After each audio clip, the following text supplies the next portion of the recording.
touchdowns, 3rd and longs. And that just can't do. We need Texas needs to sustain drives in order to win games against Oklahoma. And lastly, a lot of people got on Xavier Worthy for the return fumble in the 4th quarter, but Coach Sark and Coach Jeff Banks cannot let that happen. They can't even put him in that position. So overall, I blame the offensive, defensive lines, and the coaching.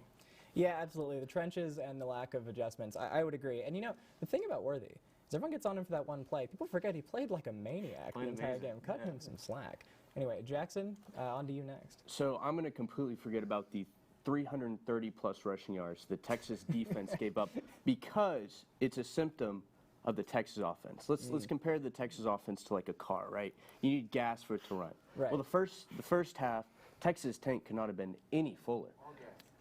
All gas, no brakes. The second half, they just completely took the gas canister out of the car. The Texas offense, They drove it like the Flintstones. Oh yeah, so the Casey Thompson and Bijan are going to have to run for their lives. The Texas offense scored 10 points in the second half, had less than 12 minutes of possession time. Now, I'm not a math geek, but that's certainly less than half of the second half.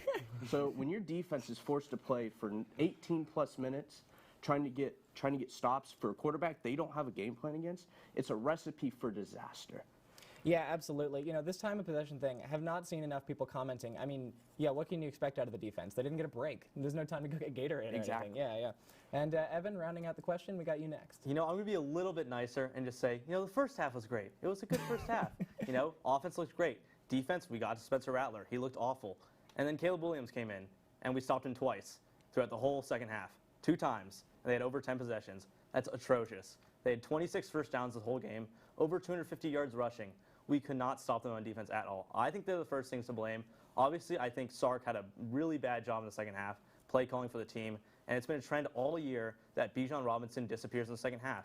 I don't think it's a personal thing for him. He's an amazing running back. I think Sark just kind of eliminates him from the play calling. He has 200 less rush yards on the year in the second half than the first half, and averages about 2 yards less per carry in the second half. The enemy teams, they know how to play against him in the second half, but also just because they're stopping him twice at the line doesn't mean we have to completely take him out of the game. I thought he played great. I think Worthy played great. But after a while, they can't be the only 2 people you rely on, and then you cut them out completely by the time of the second half. It was just poor play calling by Sarkisian in the second half, and our defense didn't help at all. I think it was just a poor second half performance that was streamlined by awful play calling and bad defense. You know, I'm really liking it. You guys are taking no prisoners on this one. All around, you know, I can see how the question would have led someone to just, you know, lay it all on one person. This was a team loss. And as such, we're going to get a team win here. Everyone gets 3 points. First time I'm doing that as the host. You guys were just that good. Oh, thank you. Moving on. After the game, Texas head coach Steve Sarkisian had to skip the state fair in favor of attending every coach's favorite activity, a post-loss press conference. Sark tried to keep a bright outlook, highlighting the stellar performance of Xavier Worthy and forecasting a bounce back for the team. But most interestingly, Sarkisian stated outright that his goal for the second half of the season is to earn a rematch against OU, quote, in December, clearly referencing going to the Big 12 championship game. But with matchups against Oklahoma State and Baylor and Iowa State still on the horizon, my question is simply this. Does Texas have what it takes to dust themselves off and earn a bid to the Big 12 championship game? Do they have what it takes to prove Sark right? Jackson, starting out with you. Ooh, so y'all will not like me for this take, but I am not 100% sure that this could happen. Our offense, I don't think, is an issue. We have the best offense in the Big 12. Our problem is, I think, on defensive line. Demarion Overshone and Luke Bachmeyer have had astounding seasons so far, but they cannot carry the load of this Texas defense. Our defensive line has not been getting very much pressure on the quarterbacks or running backs at all. Texas is like meddling in the middle of the pack in terms of sacks in the Big 12, and we're bottom 3 in rush defense.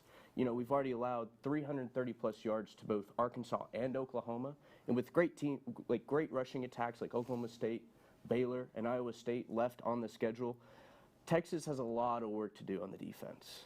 Yeah, absolutely. Defensive line was supposed to be a strength of this team, and it just hasn't quite materialized. So I really like that answer. Evan, on to you next. You know, I think I'm going to be the cheerful guy this week as well because I'm confident. We can do it. Listen, we have the best quarterback in the Big 12 right now statistically. Bijan Robinson is the best player in the Big 12, if not the country. Xavier Worthy is a true freshman, the best wide receiver in the Big 12. Those three can carry the load at least through the rest of the schedule. I think we can beat OK State, and a lot of the rest of the teams aren't as good. It's all about getting to that championship game, and I think that's where over the season we need the defense to progress. Like you've said, defensive line, awful this year. They've been bad, but they're a talented group. They've just had lack of fundamentals, and the coaching's been a bit of a problem. I think when we have about, 7 more weeks left until the championship game, where we'd likely face a team like Oklahoma again, I think there's time to work out the kinks. I think there's time for the players on the defensive line to step up and start pressuring the quarterback, and then after that, the offense can carry the rest of the load. I'm confident. I think we can do it. This is true. The defense just has to be good enough. And I like that call, Xavier Worthy being the best quarterback in the Big 12. That is an interesting statement to make. But you know what? He looked like it last weekend. Harrison, on to you next. You know, I'm in agreement with Jackson here. We have Iowa State and Ames. We have Texas has Oklahoma State and Baylor. And I think with the injuries of Jordan Whittington, Denzel Okafor, and Jacoby Jones on the edge, it's going to be tough for them. Defenses are going to be keying on Bijan Robinson. You saw in the second half OU neutralized him completely. And so defenses are going to be loading the box. And so, well, Coach Sark and Casey Thompson, they have to get receivers out in space. And with the loss of Jordan Whittington, I'm worried that that's not going to happen as effectively. So I don't think they're going to run the table necessarily, but they will be in the Big 12 championship. Oh, okay. I like it. A little half and half prediction. A little maybe so, maybe so. I like it. Harrison, you are getting the 3 for that one, and I liked it. A very, very good, interesting take, and I think a very realistic outcome too. Jackson, you're getting the 2, and Evan the 1. Moving on. Texas simply does not deserve the full A block this week, so we're moving on to playoff talk. Despite the seeming majority of fans and journalists coming into the season resigned to another predictable Final Four, things are starting to look more open than ever. Ohio State and Bama already have losses on their resume. Cincinnati's banging on the door.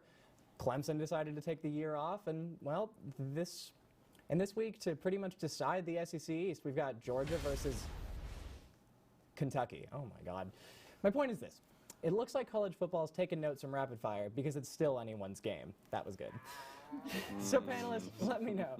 Who's your pick to be standing tall when it's all said and done? And on this one, we are going to start with Evan. You know, I'm going to be boring. Number 1 team right now, Georgia. They're just too good. I don't see them losing a game up until the playoff. I don't see them losing a game in the playoff.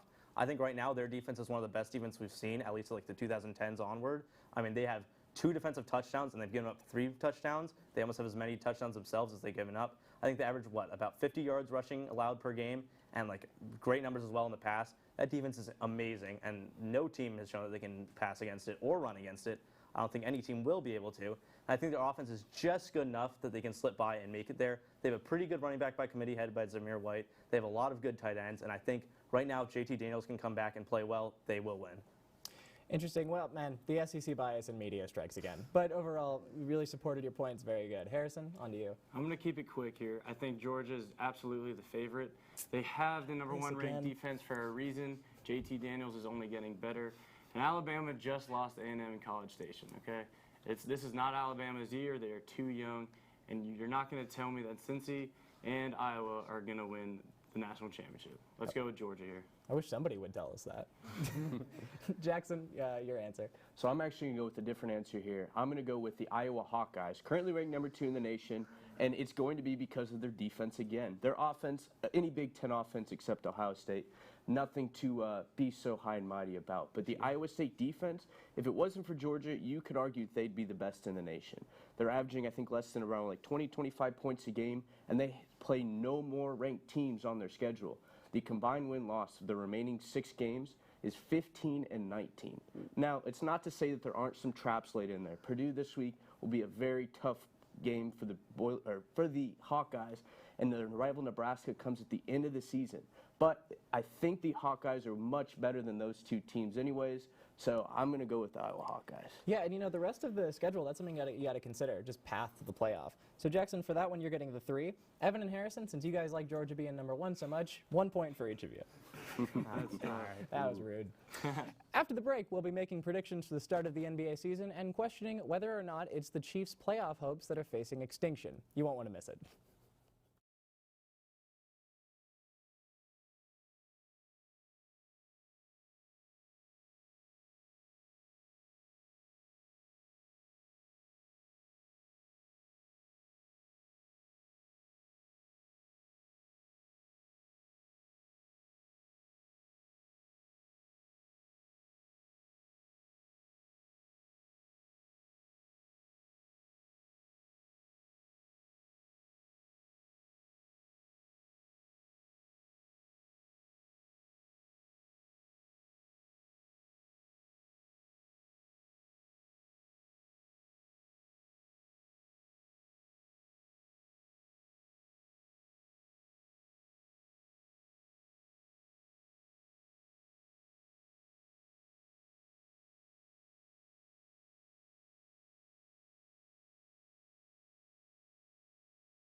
Welcome back to College Crossfire. Before we get, yeah, everyone, woo, raise the roof and all that.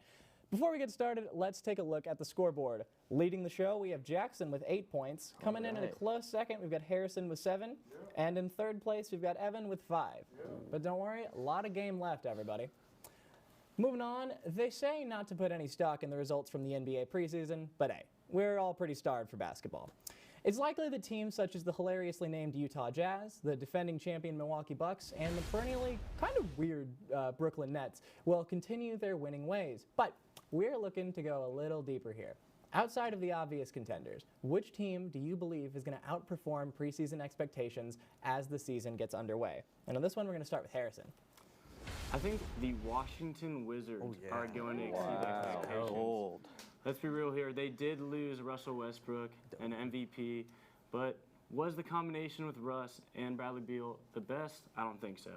They got Kyle Kuzma, Spencer Dinwiddie, KCP, Montrezl Harrell. Add that with the existing pieces of Bradley Beal, Rui Hachimura, and you're looking at a pretty productive offense. And let's say, I think they're going to be a playoff team. They're going to be a top 5 seed.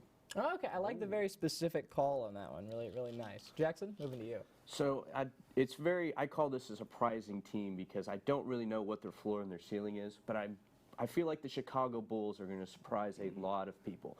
They've been in the cellar for far too long in the NBA, but they, on this offseason, to try to appease Zach LaVine to re-sign with the team, they signed sign and trade for DeMar DeRozan, and they also got Nikolai Vujicic, I have no idea how to spell his name. Yeah, worth an attempt. And I'm really liking some of these smaller signs they made. They signed Tony Bradley in the offseason as well as Alex Caruso. This is a team that's going to be surprisingly deep. And in a wide open conference like the East is, I believe the Bulls can sneak up there to the 3 and maybe even to the 2nd seed. Yeah, you know, what the Bulls have been doing is smart. Keep your star happy and sign utility players. That is a winning recipe. Evan, on to you next. You know, I'm going to keep the theme of the East going. Not my team, the Washington Wizards. I love the comments. I'm going to say the Indiana Pacers. Everywhere I'm seeing them has them at like the 10, 11 seed. I don't really see why. I mean, they have one of the most complete starting 5s with Malcolm Brogdon, Karis LeVert, TJ Warren, Domantas Sabonis, and Miles Turner. Go Texas. It's a fantastic starting 5. The one problem is staying healthy, but I think this team, if they can stay 5 together the whole year, will be a top 5 seed. I think they have talent all across the board. It's 5 top 100 players according to the NBA top 500 list, or 100, excuse me. Not always the best list, but still. And I think no matter what, Malcolm Brogdon will be able to lock up players like Kyrie Irving. A lot of these great point guards in the East that need to be locked up in these big games, Malcolm Brogdon can do. LeVert and Warren can really space the floor well with the three-point shooting and slashing. And Sabonis is probably the most underrated player in the league, I think. He's an amazing big man. I think this team is a long way to go, but they could definitely be a top 5 seed. Yeah, excellent. Just a really, really solid outlook for the team. I think they're a little underrated in the media as well. That being said, Harrison, you're going to get the 3 on this one. Evan, the 2. And Jackson, the 1. Don't look now, but we're 5 games into the NFL season, and the Chiefs are in last place in the AFC West. Through an admittedly tough early stretch, Kansas City is sitting at a disappointing 2-3 after they got blown out in primetime by the Buffalo Bills in what many expected to be a get-right game for the Chiefs. Suddenly, their offense isn't looking too elite, and their defense is playing on 2 left feet. I forgot I put a rhyme there. So tell me this. What's wrong with these guys, and how worried should Chiefs fans be? Jackson, we're going to start with you. So I think this is an issue that started with the Super Bowl run, and everyone was so worried about the offensive line because Patrick Mahomes was absolutely demolished in that game. But what Kansas City's front office forgot to do is address the defensive side of the ball. Brett Veach, there are 3 parts of a football game: offense, defense, and special teams. You can't just focus on one. Patrick Mahomes can only get you so far. And when the highest caliber player that you signed in the offseason is your backup defensive end, you're going to have a problem. Rookie Nick Bolton is 2nd on the team in tackles, and their first leading tackler is Daniel Sorensen. He's a safety. You don't ever want your safety to have the most tackles on your team. So if I don't see any improvement from the Kansas City Chiefs defense, I think their upside is limited to maybe a divisional, maybe a wild card game. Yeah, when you expect to be a contender, that is disappointing. And you know what? The safety leading tackles, that says it all. That says it all right there. Evan, what do you got? You know, I had a feeling people were going to say defense, and I think people aren't giving enough criticism to the offense. I think it's an offense that should be the best in the league. Patrick Mahomes, Tyreek Hill, Travis Kelce should be enough to carry you. But to be honest, it's not. They are tied for the lead in turnovers this year. Pat Mahomes has 6 turnovers. A lot of them drop passes from their wide receivers. Not to say that Mahomes is playing bad, but he's not playing as the MVP level as he usually is. Clyde Edwards-Helaire is bad. Like, he is not a good running back. They have him out this week. That might actually help him. Sorry, Clyde. I like you. But I mean, he's been playing really poorly. Their turnover differential as a whole is second in the league, second worst in the league, only to the Jags. Jags are bad as well. So I think, obviously, the defense, they're bad. They give up some of the most yards in the game. But I think people aren't talking enough about how awful this offense is outside of Tyreek Hill and Travis Kelce. There's no second receiver that Sammy Watkins was last year that they can rely on. Mecole Hardman, not good at catching the ball. It kind of sucks to be a wide receiver, not be good at catching the ball. And Pringle, he's all right. Not too much going for him, though. It's just not a great receiving core and not a great offense when there's no other option to go to. Yeah, you know, especially relative to what we expect the Chiefs' offense to be. I feel like there's been a little whiplash so far this season. Like when are they going to kick it in? You know, but they don't. But Patrick just keeps dropping the ball. Anyway, Harrison, round out the round with you. How worried should fans be? They shouldn't be that worried. They should be cautious because, you know, they've lost to good teams, honestly. They lost to the Chargers and they lost to the Ravens in a crazy primetime game. But I like Evan's point here about the offense. Patrick Mahomes is a greedy man.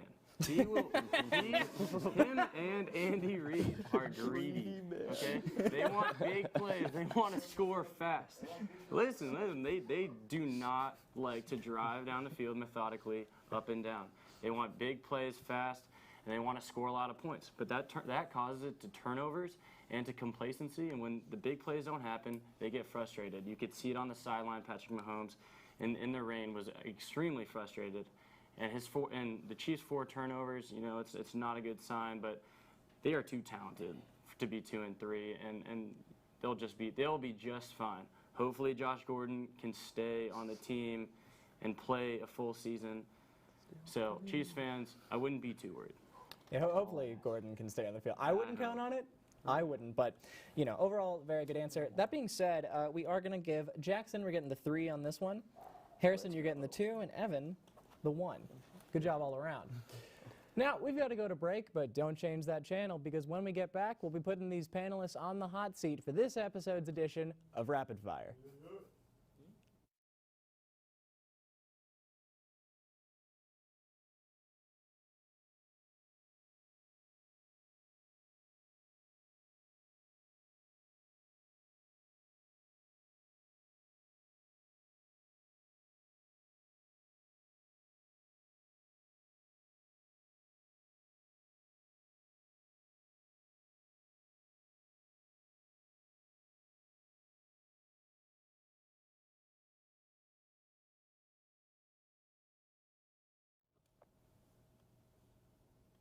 Welcome back to College Crossfire. Yeah, everyone, woo! This round's going to be a zero-sum game where each question is worth 2 points, but they'll only be awarded to one panelist, and the other 2 get nothing. In other words, it means it's time for Rapid Fire, and that means it's anyone's game! Great. Detroit Lions head coach earned the distinction of Football Guy of the Century after shedding some manly tears in a post-game press conference after his team played through yet another tight loss. Let's check it out. When you see your players give all that they have and you lose that way, it's tough. You know, you don't want that for them. Tough to see when they do. So I was proud of them, and I love the fight they have in them, and I love the grit.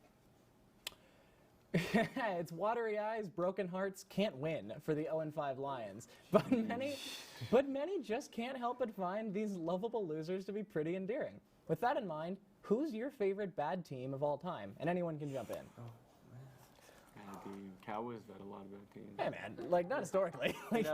You know, I'm a Steelers fan, but I think it's just you have to say the Browns. I mean, they've been bad team for what, 20 years? And, you know, as much as I don't like the fans, it's been a comeback story. Baker Mayfield's leading them up. And, you know, those fans remember those awful years, the 0-16, the 2-14, you know, the awful quarterbacks. We've seen those jerseys with all the names scratched off. And they're just a fun team to be bad. And it was fun when they were bad. It's not as fun for me when they're good. But, you know, it's all right. They were fun when they were bad. I agree with that. Just the spectacle of watching a team go like 0-16 or 1-15 is pretty great. Who else, you guys? You know, I'm going to go with the stretch of 2012 to 2014 Cowboys. This was one of the most painful, one of the most painful football experiences of my life, to see Jason Garrett, Mr. Redhead, go 8-8 for 3 straight years. But Tony Romo, Dez Bryant, All right. You winning me back. DeMarco, Jay Witt, these guys, they're just beasts. They're my favorite players of all time, and that was actually my favorite team, even though we went 8-8. It's a lovingly mediocre team. That was cute. Well, okay, Cowboys have big expectations. 8-8 is bad. That's true. Yeah, I remember. I think I'm going to go with the 2010 Texas Longhorns team. So, there's always a hangover after your team goes to a championship and lost. Let's always look at the Rams because they do it all the time. But the 2010 Texas team, they started 2-0 and they looked pretty good, and then they walked into OU, and that was just like a claw machine. It was a death trap. And, the team was so bad, it was almost comical. But then when they started kind of winning at the end of the year, they needed like 3 wins and then only 1 loss. Of course, they didn't get those wins. But I think that was the year we beat Tucker in the walk-off game. A&M? That was 2011. You talking about 2011? Okay, so 2010 still, team went 5-7. we didn't have Justin Tuck yet, but the team was so bad that, you almost just couldn't help but wonder why and just kind of laugh at it. Well, I sure didn't love when the Longhorns and Cowboys were bad. So I was looking for answers like Jamaican bobsled team or something, but They're great. they were They're one of the in best. the movie, weren't they? Really? Regardless, They were Evan, you understood the assignment. You went with the Browns, one of the most historically bad teams in the history of the league, and so for that, you are getting the 2. Nice. Moving on. College Crossfire, don't you dare be sour. Clap your hands and feel the power. Because former University of Iowa football player and current member of the New Day, Big E, recently won his first WWE championship against another legitimate athlete. Wait, what's that supposed to mean? Legitimate athlete. Anyway, former 15-2 Bellator fighter Bobby Lashley. The history of athletes making the jump from sports into sports entertainment is a long one, as well as more high-profile athletes like Trae Young and Giannis Antetokounmpo making recent appearances to talk some smack. With this in mind, what current athlete do you think would fare the best in the squared circle? And if you can, what would their nickname be? Anyone jump in? Oh, does it have to be current? Yeah, just an athlete. You know what? We can do past. Just who would have been the best wrestler? I mean, the best wrestler has got to be, if we're talking about fighting, it's got to be Ron Artest. I mean, Malice of the Palace. I mean, that was a great time. That was all fun and games. That was good entertainment for people who were watching, not the fans there. But I mean, it would just have to be World Peace. What a great nickname. World Peace for a wrestler sounds great. He's gonna be throwing punches even though that's not allowed. It'll be fun. He'd be great. He's going to get a steel folding chair every week. Exactly. So I'm going to go with Mike Gundy because he always wants to fight reporters. We've all seen when he's berating the reporters for reporting that the Oklahoma State Cowboys team is terrible. His nickname probably be Mullet Mike. Mullet Mike Gundy? Mullet Mike, but anytime a coach always just gets into it with reporters, it's always a great spectacle of entertainment. Oh, absolutely. The I'm a man, I'm 40 thing was basically a promo. All right, the athlete I got has got to be Boban. Boban would be such a good WWE athlete. He'd be so entertaining. Imagine him on the mic as well. Fans would love him. Maybe just, I don't know. They just go for his leg. The nickname. How agile would he be in the ring? WWE is an entertainment business. Boban would be great at it. Let's go with Bigfoot. I like that. A Bigfoot Boban? That's good. That's a good one. Man, you guys really supplied the heat with these answers very strong, but I really like this Mike Gundy angle. That's good. I think that's just solid. And he looks like a guy who would like pro wrestling anyway. All right, so for our last question of the night, we have got to circle back around. And I remember as I sat in the Cotton Bowl and watched Texas's meltdown last Sunday, and then that very same evening went home and saw the Longhorns' other rival. That's right, it's still a rivalry. I saw Texas A&M beat #1 Alabama and then storm the field. It occurred to me that that the way things played out Saturday was quite literally the worst-case scenario for Longhorn fans. Misery loves company, though. So let me know, when has a fan base ever taken an on-the-field L as bad or worse as last weekend for Texas? Just a complete L all around. I'm going to go with the Golden State Warriors. I think that would be the easiest choice because it wasn't just one game. It was 3 games. Oh, the 3-1 cup. Yeah. Oh, yeah. It was that the whole Golden State team just seemed to kind of crumble when in those game-clinching wins. And LeBron just wanted it way too badly. There's a point where you have an unstoppable force meets a very movable object. And for the first 4 games for the series, they look like the Golden State Warriors. But starting Game 5, that game completely flipped around and turned back into the Cavs' favor. Absolutely. God, I can't imagine watching that as a Warriors fan. Okay, I'm going to stick with the NBA here, and as well as a 3-1 blown lead, and that's got to be the Oklahoma City Thunder. Oh, yeah. Look at them right now. You just don't even know, like, fans are struggling. They were up 3-1 against the Golden State Warriors with Russ, KD. This was their year, this was their chance, and then Klay Thompson ruined it. So, I got to go with the Thunder fans. Absolutely. And Evan? You know, I'm going to change sports. I'm going to go across the pond, shout an entire country, England, you know, Euros. I think it was the Euros. I hope I'm not wrong about that. It was the Euros versus Italy. Brought on 2 people to take the penalty kicks, 2 young guys, I think 20 and 21, and they just bombed it. Not only did they have to wake up that day and be British, which is already an L in itself, they had to go and watch that, losing to the Italians, who apparently English fans don't like, from what I've heard recently. So that's got to be the greatest L of all time for a whole country, sports-wise at least. There's plenty of other ones, but I'm really liking this. Yeah, there's a sense of patriotism in taking that L, so it hits harder. So for that one, you are getting the points. But Jackson, you are going to win the game. Do we have time for FaceTime? No. No time for FaceTime. Sorry, maybe next time. Congratulations, Jackson, on your win, and thank you, everyone, for tuning in to tonight's episode of Crossfire. Don't forget to follow us on all our social media at TSTV Sports on Twitter and Instagram. Lastly, be sure to wake up with the 1-0 Sports Show Friday mornings at 10 a.m. For all the panelists and everyone in studio and Master Control, I'm Drew Jacob. Have a wonderful evening.